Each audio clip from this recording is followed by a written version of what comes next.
नमस्कार, आप देख रहे हैं कुंडेश्वर टाइम्स। पारंपरिक चिकित्सा को बढ़ावा देने के लिए मध्य प्रदेश के अरबिंदो यूनिवर्सिटी इंदौर में प्रदेश के 22 जिलों के पारंपरिक चिकित्सा से जुड़े वैद्य एवं जड़ी बूटी के जानकार लोगों का सेमिनार आयोजित किया गया, जिसके समापन समारोह में मध्य प्रदेश के उप मुख्यमंत्री राजेंद्र शुक्ला ने सेमिनार को संबोधित करते हुए वृक्षारोपण भी किया। इस अवसर पर सीधी सांसद, मध्य प्रदेश शासन के मंत्री तुलसी सिलावट, विधायक गोलू शुक्ला सहित बड़ी संख्या में पारंपरिक चिकित्सा से जुड़े वैद्यगण उपस्थित रहे। उक्त आयोजन अरबिंदो यूनिवर्सिटी इंदौर के चांसलर डॉक्टर विनोद के निर्देशन में आयोजित हुआ। देखिए, मध्य प्रदेश के मऊगंज जिले से पारंपरिक चिकित्सा का प्रतिनिधित्व कर रहे कुंडेश्वर टाइम्स के उप संपादक वैद्य संपत दास गुप्ता की ग्राउंड रिपोर्ट। आदरणीय Shri Kailash Vijayvargiya ji, minister of urban development and housing and parliamentary affairs, government of Madhya Pradesh. आदरणीय Shri Tulsi Silawat ji, minister of water resources development, government of Madhya Pradesh. आदरणीय Shri Rajesh Mishra ji, member of parliament, government of India. आदरणीय doctor PC Dubey sir, principal chief conservative of forest. Parvati की पूजा के लिए भी उपयोग किया जाता है, कई लोगों की रोकथाम में भी इसका उपयोग किया जाता है।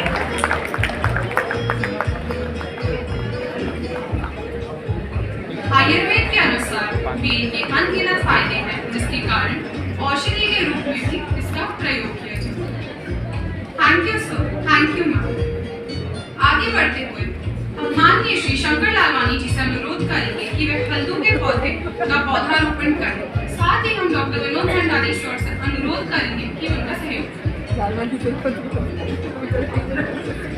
हम माननीय श्री तुलसी सिलावट जी से अनुरोध करेंगे। मंत्रिमंडल के हमारे बहुत ही वरिष्ठ सहयोगी आदरणीय तुलसीराम सिलावट जी, इनके विचारों को भी हम सबने सुना। इस क्षेत्र के लोकप्रिय सांसद, रिकॉर्ड सिर्फ सचिन तेंदुलकर, गावस्कर का सचिन ने और सचिन का कोहली और धोनी वर्ग नहीं तोड़ा है। हिंदुस्तान में जीतने का सबसे बड़ा रिकॉर्ड भी हमारे सांसद जी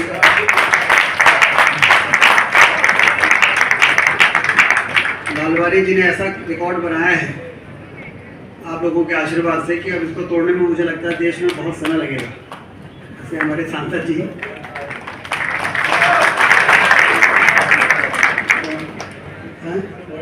पूरे वर्ल्ड का रिकॉर्ड। और हमारे विंध्य क्षेत्र के सीधी के हमारे लोकप्रिय सांसद आदरणीय डॉक्टर राजेश मिश्रा जी, आदरणीय गोलू शुक्ला जी, लोकप्रिय विधायक, और इस पूरे एम्पायर के फाउंडर डॉक्टर विनोद भंडारी जी, जिन्होंने वास्तव में माइलस्टोन सेट किया है किसी भी क्षेत्र में काम कर। तो नई पीढ़ी को तो एक बहुत बड़ा इन्होंने उदाहरण है। कौन कहता है कि आसमान में सुराग नहीं हो सकता है, लेकिन उसके लिए पत्थर को तबीयत से उछालना पड़ता है। डॉक्टर विनोद भंडारी जी ने बहुत छोटी सी क्लिनिक से शुरू करके आज इतना बड़ा हेल्थ का सेंटर खड़ा कर दिया है कि मध्य प्रदेश में हम सब लोग बड़े गर्व से अरबिंदो हेल्थ यूनिवर्सिटी का नाम लेते हैं।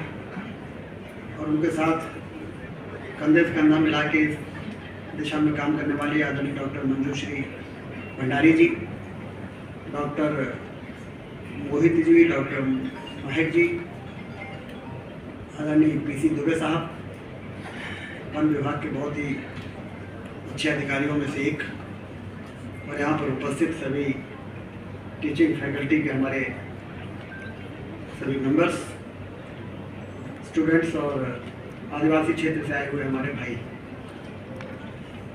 इंटीग्रेटिव मेडिसिन का शुभारंभ आज आप कर रहे हैं, जिसकी लंबे समय से हम लोग जरूरत महसूस कर रहे थे कि हमारी जो चिकित्सा की जो पुरानी विधा है, जो हमको ऋषि मुनियों से मिली है, विरासत में है, उसको कैसे इंटीग्रेट किया जाए एलोपैथी के साथ, होम्योपैथिक और आयुर्वेद के साथ, और लोगों का इलाज किया जा सके। इस दिशा में भी आपने बड़ी मजबूती के साथ, मुझे लगता है ये पहला कोर्स की शुरुआत आप कर रहे हैं अपने यहाँ, इसके लिए भी मैं आपको बधाई देता हूँ। और जो 3 बसेस आपकी चल रही है जीवन दायनी के रूप में जौरा में, आपने उन बसेस के माध्यम से मेमोग्राफी मशीन के माध्यम से घर घर में जाके और लोगों को डायग्नोज करना, उनको वहीं पे इलाज करना, यदि ज़रूरी है तो उसको फिर से लाके अस्पताल में ले जाना, ये कौन ऐसा काम करता है? आपका इतना अच्छा मेडिकल कॉलेज है, डेंटल है, पैरा मेडिकल से नर्सिंग और इतना आधुनिक हॉस्पिटल, और इसको चलाने वाले आधुनिक आपके बेटे भी तैयार हो गए हैं बाहर से सारी चीज़ों को रिकॉर्ड वगैरह से टाई अप करके, लेकिन उसके बाद भी आप चिंता कर रहे हैं कि रूरल एरिया में ये सुविधाएं नहीं है, तो रूरल एरियाज के लोगों को कैसे हम इस प्रकार की सुविधाओं का लाभ दे सकें। तो जब वीडियो देख रहा था तो आपकी वो लाइन ही देख के मैं हम लोगों को समझ में आ गया। उस लफ्ज को हम थमने न देंगे जिस लफ्ज को हमने थाम लिया। नमस्कार मित्रों, मैं संपत दासगुप्त, आप देख रहे हैं कुंडेश्वर टाइम्स। आज हम खड़े हैं अरबिंदो यूनिवर्सिटी इंदौर में, जहां की अभी पारंपरिक चिकित्सा और आधुनिक चिकित्सा को समन्वय स्थापित करते हुए पारंपरिक चिकित्सा के जानकार वैद्यों को समूचे मध्य प्रदेश के 20 जिलों के वैद्यों को बुलाया गया था, जिसमें मैं स्वयं संपत दास वैद्य मऊगंज जिले से आया हूं और इसमें सम्मिलित हुआ हूं। हमारे साथ हैं डॉक्टर राजेश मिश्रा जी, जो सीधी के सांसद हैं, और इस यूनिवर्सिटी के डॉक्टर मोहित जी, डॉक्टर महक और ढेर सारे लोग उपस्थित हैं। आइए जानते हैं पारंपरिक चिकित्सा पर अभी जो तमाम विचार विमर्श हुआ है, और डॉक्टर साहब भी विशिष्ट अतिथि के रूप में रहे, क्या कहना चाहेंगे डॉक्टर मिश्रा जी? पहले तो आप रीवा से आए हो, इसलिए आपको बहुत बहुत हम आपका स्वागत करते हैं इंदौर में, इसलिए कि मैं सीधी का तो हुई, मैं इंदौर का भी। मेरी शिक्षा दीक्षा इंदौर से हुई है, मेरा बचपन इंदौर बीता है, और आज मुझे बहुत अच्छा लगा कि डॉक्टर विनोद भंडारी जी ने हमारे सीधी का नाम भी यहाँ लिख करके रखा है। इससे मेरा और गौरव बढ़ा है कि हमारे रीवा और सीधी का नाम इंदौर के ऐसी संस्था में लिखा गया है, तो मैं समझता हूँ कि मध्य प्रदेश का सबसे एक महत्वपूर्ण संस्था है। मैं अपनी तरफ से Shri Aurobindo medical institute medical sciences को मैं बहुत सारी बधाइयाँ देता हूँ, धन्यवाद देता हूँ। और इस काम को इसके पहले किसी ने नहीं सोचा था, जो डॉक्टर विनोद भंडारी और उनकी पूरी टीम, उनके दोनों सुपुत्र और उनके पूरे परिवार ने, और जो इस संस्था ने किया है। और मैं समझता हूँ कि आगे चल कर से ये जो रिसर्च कर रहे हैं, इसका समाज को बहुत अच्छे से लाभ होगा। अभी प्रदेश के उप मुख्यमंत्री जी ने मेरे चैनल के माध्यम से कहा है कि मध्य प्रदेश सरकार भी इसे बढ़ावा देने का प्रयास करेगी। आप केंद्र में पहली बार चुन करके गए हैं, और मोदी जी इस विषय में भी कहीं न कहीं बहुत बड़ी सोच रखते हैं। आप क्या पहल करेंगे अपनी ओर से? मैं भी यही पहल करूंगा कि जो हमारी लुप्त होती हुई संस्कृति है, लुप्त होती हुई चिकित्सा पद्धति है, उसको एक बार पुनः आधुनिक चिकित्सा पद्धति के साथ जोड़ करके किस तरीके से समाज के लिए उपयोगी बना सकते हैं, इसके लिए पूरा प्रयास करेंगे। धन्यवाद। हमारे साथ डॉक्टर महक जी हैं, आइए उनसे जानते हैं कि आज इस यूनिवर्सिटी को इस ऊंचाई तक पहुंचाने में कहीं न कहीं उनका बहुत बड़ी भूमिका है। क्या कहना चाहेंगे डॉक्टर महक जी?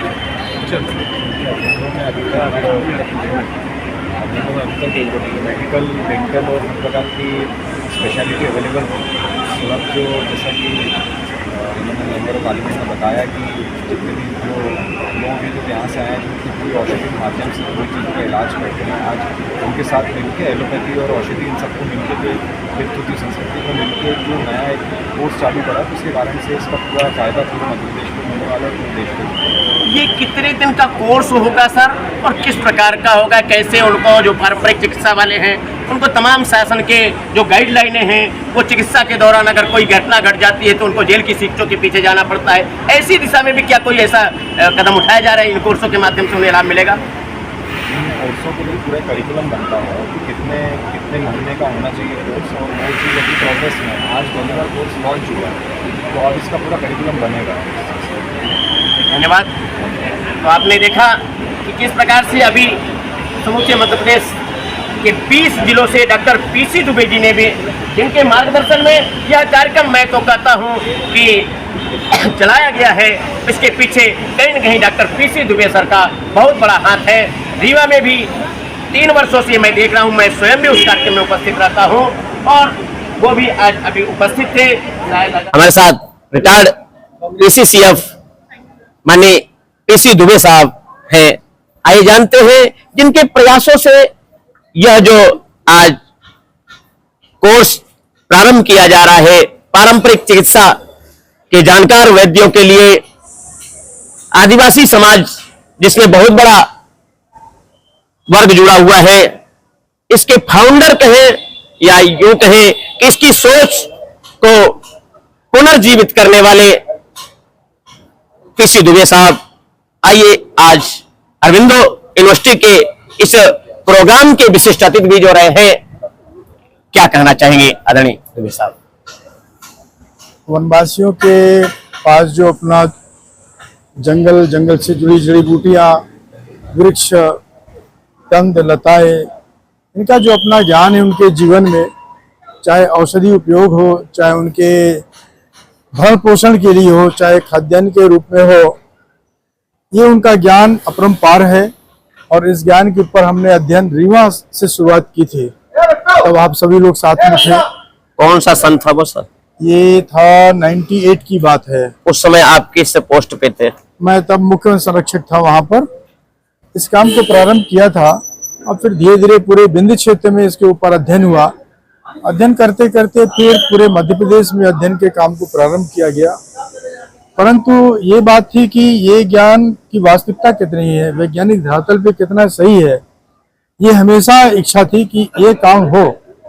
और बड़े प्रसन्नता का विषय है कि अरविंदो मेडिकल कॉलेज के चांसलर डॉक्टर विनोद भंडारी जी ने इस जिम्मेदारी को उठाया उन्होंने और कहा कि हम आयुर्वेद मेडिकल कॉलेज में इन सब ज्ञान के ऊपर, गंभीर बीमारियों के ऊपर, जड़ी बूटियों से जो उपचार होगा इस पर अध्ययन करेंगे, इसकी वैज्ञानिकता स्थापित करेंगे।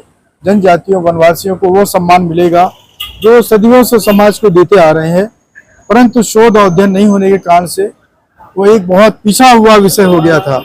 इस दिशा में आज प्रारंभ हुआ है, ये आज कार्यक्रम प्रारंभ हुआ है और ये तो अभी 2-4 सालों तक काम चलेगा। ये सर, ये जो मैंने स्वयं यह बात उठाई थी कि पारंपरिक चिकित्सा के लोग चिकित्सा तो करते हैं, लेकिन शासन के रूल रेगुलेशन ऐसे हैं, कोई अगर घटना घट जाती है, भले स्वाभाविक घटना घटी हो, यदि किसी वैद्य ने चिकित्सा की है, पारंपरिक वैद्य ने, तो उसे संकट के बादल मंडराने लगते हैं, जेल की शिक्षों तक जाते हैं, पीछे जाना पड़ता है।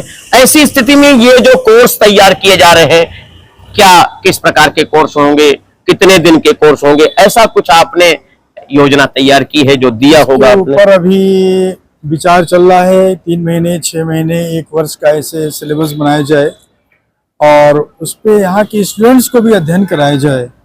और ये भी विचार है कि जो पारंपरिक चिकित्सक वैद्य हैं उनको भी हम आधुनिक चिकित्सा प्रणाली, एक आदमी के शरीर के अंदर की संरचना कैसी है, इससे भी उनको परिचित भी कराया जाए। इस दिशा में भी प्रयास हो रहा है।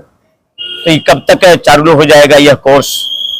हमें ख्याल से जल्दी होगा, सीधे भी हम कह नहीं सकते, परंतु जिस प्रकार से उत्साह है अरविंदो मेडिकल कॉलेज का, मुझे लगता है बहुत शीघ्र ये क्रियान्वित होगा। ये बहुत बहुत धन्यवाद। आज प्राकृतिक चिकित्सा को लेकर के और आधुनिक चिकित्सा दोनों का समन्वय करने के लिए डॉक्टर भंडारी ने जो आज कार्यक्रम आयोजित किया है, उसमें मध्य प्रदेश सरकार क्या करने जा रही है? मध्य प्रदेश सरकार इस प्रकार के तमाम जो अच्छे प्रयास हैं इसको सपोर्ट करेगी। मध्य प्रदेश सरकार की ओर से क्या ऐसे कोई कोर्स तैयार किए जा रहे हैं जिसमें पारंपरिक चिकित्सा वालों को इस प्रकार से वो प्रमाण पत्र दिए जाए, ऐसे कोर्स में वो उनको प्रोत्साहित करेंगे? धन्यवाद सर, ये समझा है भाई साहब।